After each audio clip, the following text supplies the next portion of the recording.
जय हिंद दोस्तों बिहार दरोगा का नया सेट आपका स्टार्ट कर दिया गया है। ये आपका मार्क्समैन का प्रैक्टिस सेट है और ये दरोगा के लिए है। तो जो आपका नया भर्ती आने वाला है उससे संबंधित आपका यहाँ प्रैक्टिस सेट होने वाला है और आपका भर्ती जो है बहुत जल्द आने वाला है। आप सभी लोग ज़्यादा कमेंट ना कीजिए, बस तैयारी में लगे रहिए, क्योंकि ये आप जो जीके जीएस का तैयारी कर रहे हैं ये सिर्फ दरोगा के लिए नहीं है, ये सभी एग्ज़ाम के लिए आपका तैयारी अगर कर रहे हैं तो सभी एग्ज़ाम के लिए आपका जीके जीएस तैयार हो रहा है। ठीक है, ये आपका टॉपिक वाइज है, तो अगर आप टॉपिक वाइज कंप्लीट करते हैं तो आपका जो कोई भी जीके जीएस है कंप्लीट हो जाएगा। तो चलिए वीडियो को शुरू करते हैं। आज का पहला प्रश्न क्या है देख लेते हैं। और हम जो ये आज देखने वाले हैं ये आपका मध्यकालीन भारत का इतिहास देखेंगे, क्योंकि प्राचीन भारत का जो इतिहास का प्रैक्टिस सेट है वो आपका ख़त्म हो चुका है। और मैंने सेट नंबर 6 क्या है कि नहीं डाला है। क्या उसमें कि देखिए उसमें आपका मिलान करने वाला होता है कि कथन ए कथन बी बहुत लंबा चौड़ा होता है, तो इसीलिए मैंने उसका वीडियो नहीं बनाया है, क्योंकि वो आपका जो 100 क्वेश्चन पूरा मिलान ही करने वाला है। तो उसका जो PDF मैं आपको टेलीग्राम पर दे दूँगा, वहाँ से आप अच्छे से लगा सकते हैं। और देखिए आपका मध्यकालीन भारत का जो आपका टॉपिक आज होने वाला है उसको हम देख लेते हैं। ये आपका होने वाला है कि भारत पर मुस्लिम आक्रमण, दिल्ली सल्तनत, गुलाम वंश, खिलजी वंश और तुगलक वंश, लोधी वंश, विजयनगर साम्राज्य होने वाला है। दिल्ली सल्तनत प्रशासन पर आधारित आपका यहाँ पे क्वेश्चन होने वाला है। तो सभी क्वेश्चन आराम से देखिएगा और सभी क्वेश्चन एग्जाम के द्वारा यहाँ पे पूछा भी गया है। तो शुरू करते हैं आज का पहला प्रश्न। देखिए पहला प्रश्न है कि हिंद यानी भारत की जनता के संदर्भ में हिंदू शब्द का जो प्रथम बार प्रयोग किया गया था वो किसने प्रयोग किया था। तो ये जो प्रयोग किया गया था ये अरबों ने प्रयोग किया था। आंसर आपका यहाँ पे डी सही आंसर हो जाएगा। पैगंबर हजरत मोहम्मद का जन्म जो है हुआ था, कब हुआ था। देखिए जो इनका जन्म है ये आपका करीबन 570 ईस्वी में हुआ था। ऑप्शन आपका जो है ए सही आंसर हो जाएगा। मक्का कहाँ है बताइएगा। मक्का जो है आपका कहाँ पर स्थित है, तो ये आपका सऊदी अरब में स्थित है मक्का, याद रखेंगे। ऑप्शन डी सही आंसर हो जाएगा। भारत पर पहला मुस्लिम आक्रमण जो है किस वर्ष में हुआ था। भारत में पहला मुस्लिम आक्रमण कौन से वर्ष में हुआ था, तो इसका सही आंसर आपका हो जाएगा ऑप्शन बी 712 ईस्वी में। अगर आप सब लोग इस सेट में 70+ जीके जीएस सही नहीं कर पा रहे हैं तो आप सभी लोग का जीके जीएस बहुत ही वीक है, उसको और बेहतर कीजिए। कम से कम आपका यहाँ पे 70+ होना चाहिए। अगला प्रश्न है कि मोहम्मद बिन कासिम द्वारा सिंध की विजय कब हुआ था।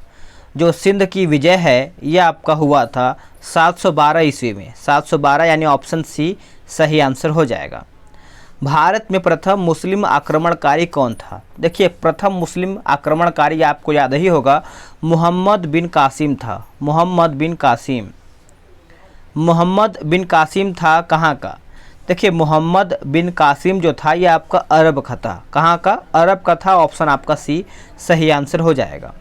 निम्न में से कौन चंदेल शासक महमूद गजनवी से पराजित नहीं हुआ था।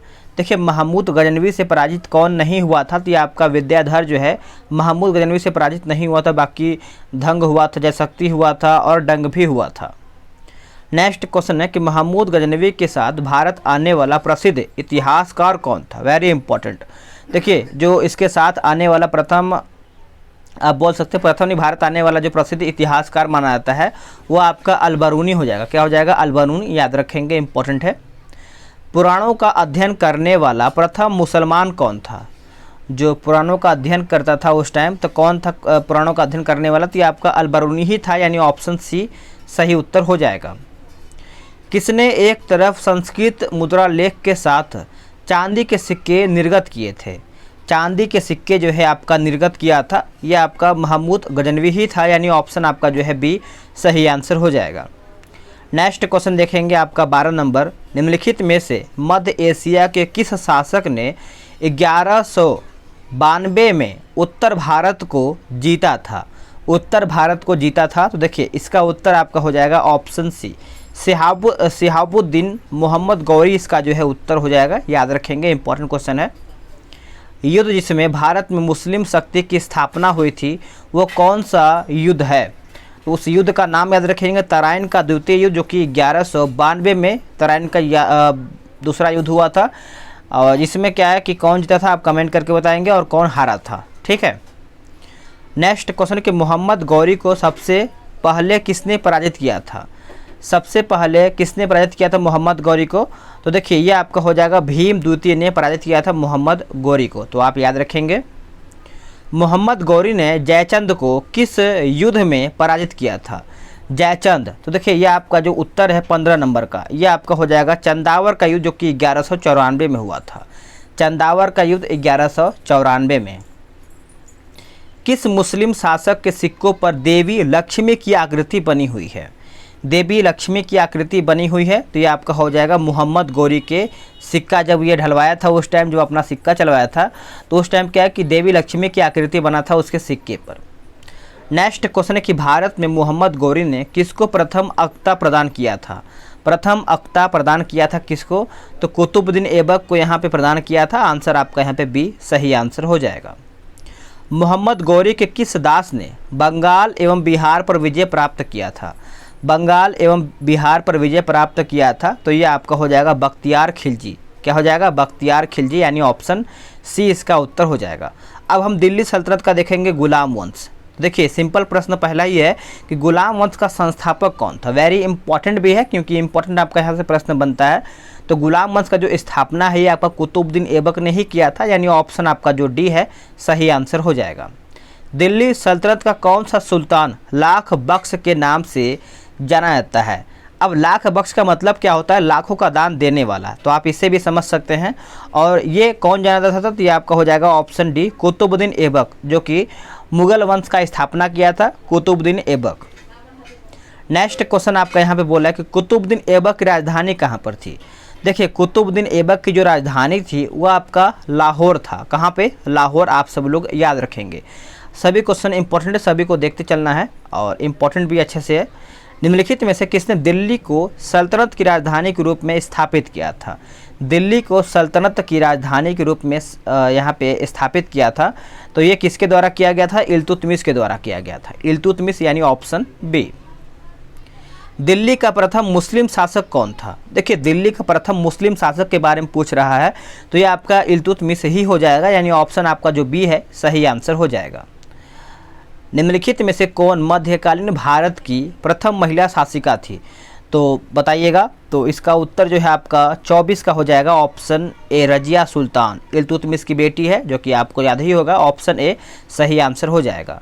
मंगोल आक्रमणकारी चंगेज खां भारत की उत्तर पश्चिम सीमा पर निम्न में से किसके काल में आया हुआ था? जो मंगोल आक्रमणकारी चंगेज खां था वो किसके काल में भारत आया हुआ था? तो देखिए इसका उत्तर आपका हो जाएगा इल्तुतमिश के काल में। याद रखेंगे इल्तुतमिश। चंगेज खां के अधीन मंगोलों ने भारत पर आक्रमण कब किया था? तो ये आक्रमण किया था इल्तुतमिश के शासनकाल में किया था, यानी ऑप्शन आपका सी सही आंसर हो जाएगा। इल्तुतमिश ने बिहार में अपना प्रथम सूबेदार नियुक्त किया था किसको? देखिए प्रथम सूबेदार की बात करेंगे तो ये आपका हो जाएगा मलिक जानी। क्या हो जाएगा? मलिक जानी इसका आंसर हो जाएगा।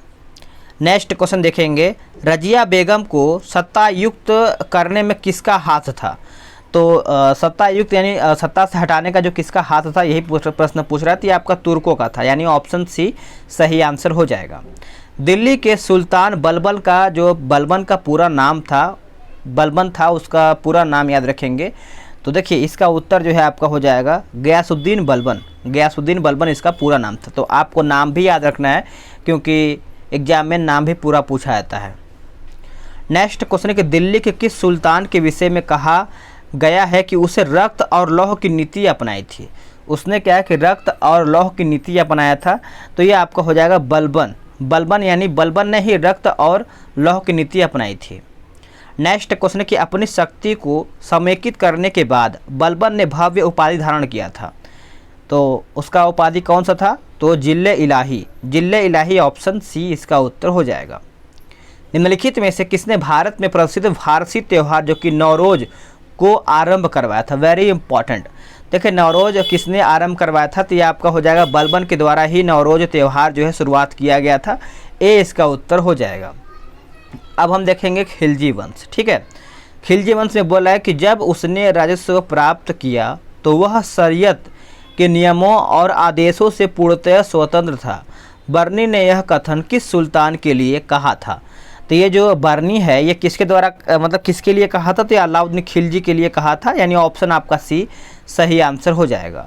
कौन सा सुल्तान नया धर्म चलाना चाहता था किंतु उलेमा लोगों ने विरोध किया था? तो वो कौन था नया सुल्तान, तो देखिए ये आपका हो जाएगा 34 का option B Alauddin Khilji, B इसका सही उत्तर हो जाएगा। नेक्स्ट क्वेश्चन है कि दिल्ली के किस सुल्तान ने सिकंदर सानी की मनोपाधि जो है धारण किया था? सिकंदर सानी, तो यह आपका हो जाएगा अलाउद्दीन खिलजी ने ही धारण किया था, ऑप्शन आपका बी सही आंसर हो जाएगा। अलाउद्दीन खिलजी के प्रसिद्ध सेनापतियों में किसकी मंगोलों के विरुद्ध लड़ते हुए मृत्यु हो गया था? तो आप सब लोग याद रखेंगे, सही आंसर आपका 36 का हो जाएगा जफर खां। क्या हो जाएगा? जफर खां इसका सही आंसर हो जाएगा। रानी पद्मिनी का नाम अलाउद्दीन की चित्तौड़ विजय से जोड़ा जाता है, उनके पति का नाम क्या था?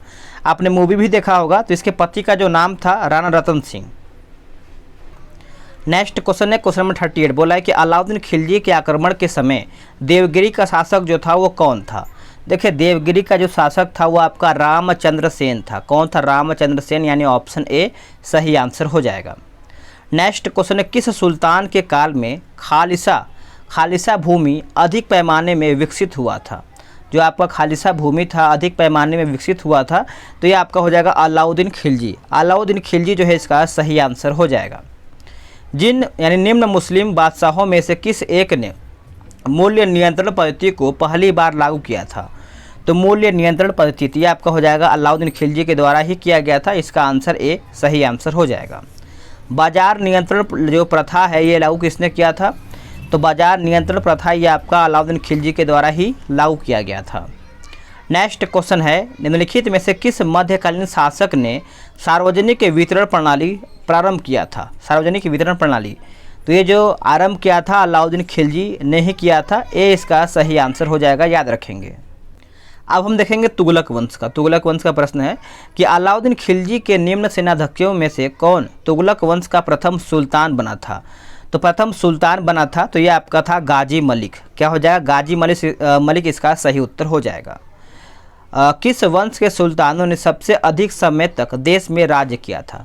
सबसे अधिक समय तक देश में राज्य किया था, तो ये आपका हो जाएगा ऑप्शन डी तुगलक वंश। क्या हो जाएगा? तुगलक वंश। नेक्स्ट क्वेश्चन आपका क्या है? बोला कि दिल्ली सल्तनत का सर्वाधिक विद्यमान शासक जो खगोल शास्त्र, गणित एवं आयुर्विज्ञान सहित अनेक विधाओं में माहिर था, वो आपका कौन था? तो आपको ज़्यादा ही होगा, ये आपका मोहम्मद बिन तुगलक ही था, यानी उत्तर आपका सी सही आंसर हो जाएगा। अमीर ए कोही, वेरी इंपॉर्टेंट, अमीर ए कोही एक नया विभाग किस सुल्तान द्वारा शुरू किया गया था? तो ये जो शुरुआत किया गया था मोहम्मद बिन तुगलक के द्वारा ही शुरुआत किया गया था, अमीर ए कोही। नेक्स्ट क्वेश्चन है कि दिल्ली के किस सुल्तानों ने यानी सुल्तान ने एक पृथक कृषि विभाग की स्थापना की एवं फसल चक्र की योजना बनाई थी? तो फसल चक्र की योजना जो है बनाया गया था, ये आपका बनाया गया था मोहम्मद बिन तुगलक के द्वारा, यानी ऑप्शन डी। नेक्स्ट क्वेश्चन है कि दीवाने कोही किससे संबंधित है?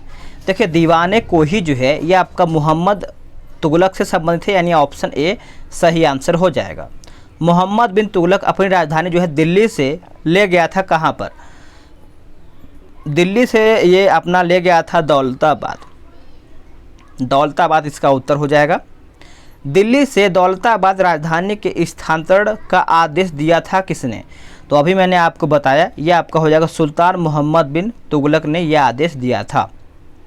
नेक्स्ट क्वेश्चन है कि भारत में सर्वप्रथम सांकेतिक मुद्रा का प्रचलन जो है किया था किसने?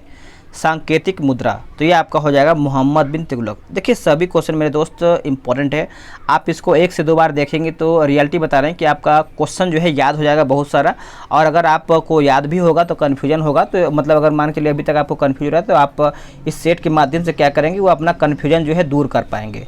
तो टॉपिक वाइज सेट आप ज़रूर लगाइए, चाहे आप किसी भी बुक से लगाइए, आप लूसेंट से लगाइए या फिर आपके पास जो भी बुक है, लेकिन टॉपिक वाइज लगाते हैं तो आपका टॉपिक क्लियर होता है और इससे आपको मालूम चलता है कि इस टॉपिक से हमारा कितना क्वेश्चन बन पा रहा है। अगर नहीं बन पा रहा है तो आप उस टॉपिक को फिर से क्लियर करते हैं, अगर फिर दोबारा ये क्लियर होता है तो आपका उससे कोई भी प्रश्न आएगा तो आप अच्छे से बना पाएंगे। ठीक है। मूर देश का यात्री इब्न बतूता किसके शासनकाल में भारत आया हुआ था? तो 52 का जो उत्तर है आपका हो जाएगा ऑप्शन ए मोहम्मद बिन तुगलक, यानी ए इसका सही आंसर हो जाएगा। इब्न बतूता को किसने दिल्ली का काजी नियुक्त किया था? तो ये किसने नियुक्त किया था? तो मोहम्मद बिन तुगलक ने ही नियुक्त किया था इब्न बतूता को दिल्ली का काजी। नेक्स्ट क्वेश्चन है कि किसने सल्तनत काल में डाक व्यवस्था का विस्तृत विवरण किया था। विस्तृत विवरण किया था तो ये आपका हो जाएगा ऑप्शन बी, इब्न बतूता इसका सही उत्तर हो जाएगा। नेक्स्ट क्वेश्चन है कि घड़ी अथवा गृहकर लगाने वाला दिल्ली का प्रथम सुल्तान कौन था। दिल्ली का जो प्रथम सुल्तान था वह आपका हो जाएगा अलाउद्दीन खिलजी। क्या हो जाएगा? अलाउद्दीन खिलजी। नेक्स्ट क्वेश्चन है कि होली त्यौहार के सार्वजनिक उत्सव में भाग लेने वाला दिल्ली का प्रथम सुल्तान कौन था। दिल्ली का जो प्रथम सुल्तान था वो आपका हो जाएगा मोहम्मद बिन तुगलक। मोहम्मद बिन तुगलक इसका उत्तर हो जाएगा। इतिहासकार बदाऊनी ने किसकी मृत्यु पर कहा था कि सुल्तान को अपनी प्रजा से और प्रजा को सुल्तान से मुक्ति मिल गया है। तो ये ऑप्शन आप सभी लोग के सामने है। तो ये देखिए इसका आंसर जो है आपका हो जाएगा मोहम्मद बिन तुगलक। मोहम्मद बिन तुगलक यानी ऑप्शन डी। नेक्स्ट क्वेश्चन आपका है कि बेरोजगारों के सहायतार्थ दिल्ली के निम्नलिखित सुल्तानों में से किसने रोजगार कार्यालय की स्थापना किया था। तो ये जो स्थापना किया गया था फिरोज शाह तुगलक ने किया था। फिरोज शाह तुगलक ने। दिल्ली का सुल्तान जो दान दक्षिणा के बारे में काफ़ी ध्यान रखता था और इसके लिए एक विभाग भी बनाया था जो कि दीवान ए खैरात था, स्थापित किया था। वह कौन था? तो दीवान ए खैरात फिरोज तुगलक के द्वारा बनाया गया था जो कि दान दक्षिणा से संबंधित था, दीवान ए खैरात। नेक्स्ट क्वेश्चन है निम्नलिखित में से किस सुल्तान के दरबार में सबसे अधिक गुलाम थे। देखिए सबसे अधिक गुलाम थे वो आपका हो जाएगा फिरोज तुगलक। फिरोज तुगलक। सर्वप्रथम लोक निर्माण विभाग की स्थापना किसने किया था? लोक निर्माण। तो ये आपका हो जाएगा फिरोज शाह तुगलक ने करवाया था। आप इसको अच्छे से याद रखेंगे। अगला प्रश्न है कि दिल्ली का जो सुल्तान भारत में नहरों के सबसे बड़े जाल का निर्माण करने के लिए प्रसिद्ध है वो आपका कौन था। तो देखिए नहर की बात करेंगे तो अब बहुत ज़्यादा ज़रूरी है आपको याद रखना, जो कि फिरोज शाह तुगलक। याद रखेंगे नहरों के बारे में इम्पोर्टेंट आपका क्वेश्चन है। अगला प्रश्न है कि हक ए सर्ब अथवा सिंचाई कर लगाने वाला दिल्ली का प्रथम सुल्तान कौन था। देखिए दिल्ली का प्रथम सुल्तान ये आपका हो जाएगा फिरोज तुगलक। फिरोज तुगलक इसका सही उत्तर हो जाएगा। दिल्ली के किस सुल्तान ने ब्राह्मणों पर भी जजिया लगाया था। तो ब्राह्मणों पर भी जजिया कर लगाया था तो ये आपको हो जाएगा फिरोज तुगलक ने लगाया था, जो कि ऑप्शन बी सही आंसर हो जाएगा। निम्नलिखित में से किस सुल्तान ने फलों की गुणवत्ता सुधारने के लिए उपाय किए थे। तो इसका आंसर आपका हो जाएगा ऑप्शन बी फिरोज तुगलक। क्या हो जाएगा? फिरोज तुगलक। नेक्स्ट क्वेश्चन है कि टोपरा तथा मेरठ से 2 अशोक स्तंभ लेख दिल्ली कौन लाया था। तो दिल्ली कौन लाया था? तो ये आपका फिरोज शाह तुगलक ने ही लाया था, यानी ऑप्शन आपका जो बी है यही आपका सही आंसर हो जाएगा। राज्य के खर्च पर हज की व्यवस्था करने वाला पहला भारतीय शासक कौन था। फिर से पढ़ लेते हैं। राज्य के खर्च पर हज की व्यवस्था करने वाला पहला भारतीय शासक कौन था। तो ये जो पहला भारतीय शासक था उत्तर हो जाएगा फिरोज तुगलक। फिरोज तुगलक यानी ऑप्शन बी। दिल्ली सल्तनत के तुगलक राजवंश की अंतिम शासक निम्नलिखित में से कौन था। आंसर हो जाएगा नासिर उद्दीन महमूद इसका उत्तर हो जाएगा। तैमूर ने किसके शासनकाल में भारत पर आक्रमण किया था। तो तैमूर की बात करेंगे तो इसका उत्तर आपका हो जाएगा नासिरुद्दीन महमूद, यानी आंसर डी सही आंसर हो जाएगा। तैमूर लंग ने किस वर्ष भारत पर आक्रमण किया था। Very important. तो देखिए इसका उत्तर आप सब लोग याद रखेंगे 1398 ईस्वी में, यानी बी इसका नेक्स्ट क्वेश्चन है कि तैमूर के आक्रमण के बाद भारत में किस वंश का राज्य स्थापित हुआ था। देखिए राज्य स्थापित हुआ था तो ये आपका हो जाएगा ऑप्शन बी सैयद वंश। क्या हो जाएगा? सैयद वंश इसका सही आंसर हो जाएगा। अब हम लोधी वंश देखेंगे। निम्नलिखित मध्ययुगीन शासकों में से कौन एक उच्च शिक्षित था। उच्च शिक्षित कौन था? तो देखिए ये आपका था अलाउद्दीन खिलजी था। याद रखेंगे बी इसका सही आंसर हो जाएगा। महाराणा प्रताप ने इब्राहिम लोदी को किस युद्ध में परास्त किया था। तो ये कौन सा युद्ध था? तो युद्ध का नाम याद रखेंगे खतौली का युद्ध। क्या हो जाएगा? खतौली का युद्ध, यानी ऑप्शन बी।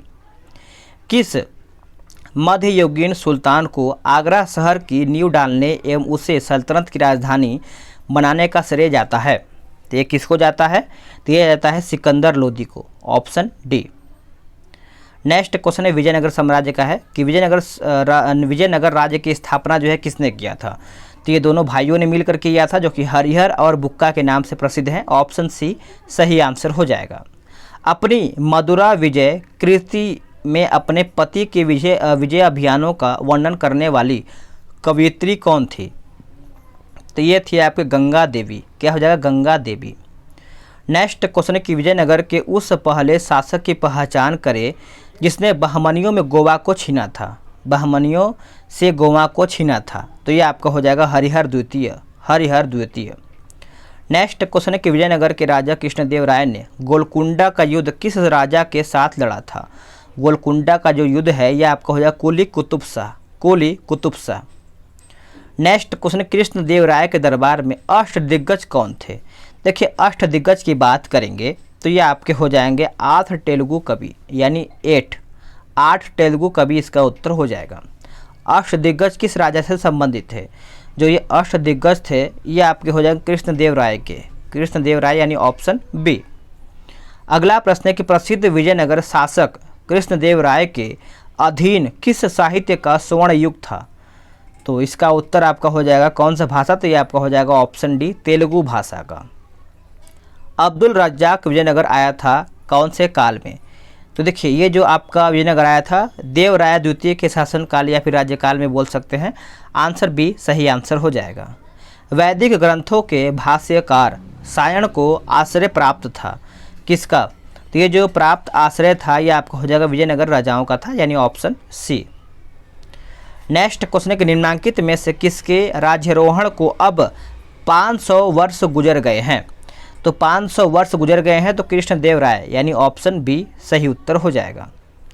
नेक्स्ट क्वेश्चन है कि 1565 में कौन सा प्रसिद्ध युद्ध हुआ था? सभी को पता है कि तालीकोटा का युद्ध हुआ था, जो कि ऑप्शन आपका डी सही आंसर हो जाएगा। नेक्स्ट क्वेश्चन है कि तालीकोटा के युद्ध के समय विजयनगर का शासक सदाशिव राय 1542 से लेकर के 72 ईस्वी तक था, किंतु वास्तविक शक्ति उसके किस मंत्री के हाथों में थी? तो ये वास्तविक शक्ति की बात करेंगे तो राम राय के हाथों में था, यानी ऑप्शन ए सही आंसर हो जाएगा। तालीकोटा का युद्ध कब हुआ था? तो मैंने अभी आपको बताया 1500 कब हुआ था? 87 का आंसर जो है 1565 में हुआ था, यानी ऑप्शन बी। जब राजा वोडियार ने मैसूर राज्य की स्थापना की तब विजयनगर साम्राज्य का शासक जो था वो कौन था? तो उस टाइम वेंकट द्वितीय था। कौन? वेंकट द्वितीय, याद रखेंगे। विजयनगर साम्राज्य की वित्तीय व्यवस्था की मुख्य विशेषता क्या थी? तो मुख्य विशेषता था आपका भू राजस्व। भू राजस्व यानी ऑप्शन बी सही आंसर हो जाएगा। होयसलों की प्राचीन राजधानी द्वार समुद्र का वर्तमान नाम क्या है? देखिए द्वार समुद्र का जो वर्तमान नाम था ये आपका हो जाएगा हेलेबीड। हेलेबीड। निम्नलिखित में से किस स्थान के खंडहर विजयनगर की प्राचीन राजधानी का प्रतिनिधित्व करते हैं? तो इसका उत्तर आपका हो जाएगा ऑप्शन डी, हम्पी, जो कि कर्नाटक में पड़ता है, तो आप इसको भी याद रखेंगे। अगला है विजयनगर के किस शासक ने चीन के सम्राट के पास अपना राजदूत भेजा था? तो यह आपका हो जाएगा ऑप्शन बी, बुक्का प्रथम। बुक्का प्रथम इसका उत्तर हो जाएगा। प्रसिद्ध विजय विठ्ठल मंदिर जिसके 56 तक्षित स्तंभ संगीतमय स्वर निकालते हैं कहाँ पर अवस्थित है? तो ये कहाँ पर अवस्थित है? तो ये आपको देखने को मिलता है हम्पी में, यानी कर्नाटक में। आगे देख लेते हैं आपका अगला प्रश्न क्या है। अगला प्रश्न आपका है, एक सेकेंड। आपका अगला प्रश्न है कि सल्तनत काल के अधिकांश अमीर एवं सुल्तान किस वर्ग के थे? ये कौन से वर्ग के थे? तो ये थे तुर्क वर्ग के, यानी ऑप्शन ए सही आंसर हो जाएगा। निम्न में से किस राजवंश के अंतर्गत विजारत का चरमोत्कर्ष पर हुआ था? चरमोत्कर्ष हुआ, तो इसका उत्तर आपका हो जाएगा option C, Tughlaq. Next question है कि भारत के किस मध्यकालीन शासक ने एकता व्यवस्था प्रारंभ किया था? देखिए एकता व्यवस्था आपको याद ही होगा, जो कि इल्तुतमिश ने ही शुरुआत किया था, यानी ए इसका सही आंसर हो जाएगा। सल्तनत काल में भू राजस्व का सर्वोच्च ग्रामीण अधिकारी था, तो यह आपका हो जाएगा option A, Chaudhary. Next question कि सर्व कर लगाया जाता है किस पर? देखिए सर्व कर की बात करेंगे तो ये आपका हो जाएगा सिंचाई पर लगता है, यानी बी इसका सही आंसर हो जाएगा। अगला प्रश्न है कि जवाबित का संबंध जो है किससे था? जवाबित का, तो इसका संबंध था राज्य के कानून से। राज्य के कानून यानी ऑप्शन ए। आखिरी प्रश्न 100 नंबर देख लेते हैं, इसका PDF मैं आपको टेलीग्राम पे प्रोवाइड करा दूंगा। सल्तनत काल में फवाजिल का अर्थ क्या था? फवाजिल का जो अर्थ था यह आपका हो जाएगा ऑप्शन सी, इक़्तिदारों द्वारा सरकारी खजाने में जमा की जाने वाली अतिरिक्त राशि, यानी ऑप्शन सी। तो दोस्तों आप सभी लोग का 100 क्वेश्चन समाप्त हो गया है। वीडियो कैसा लगा कमेंट करके बताएंगे और आपने कितना प्रश्न सही किया है ये भी आप बताएंगे। वीडियो को लाइक कीजिएगा, शेयर कीजिएगा, और अगर आपका कोई सुझाव देना चाहते हैं तो आप उस कमेंट के माध्यम से अपना सुझाव दे सकते हैं। मिलते हैं एक नई वीडियो में, आज के लिए इतना ही।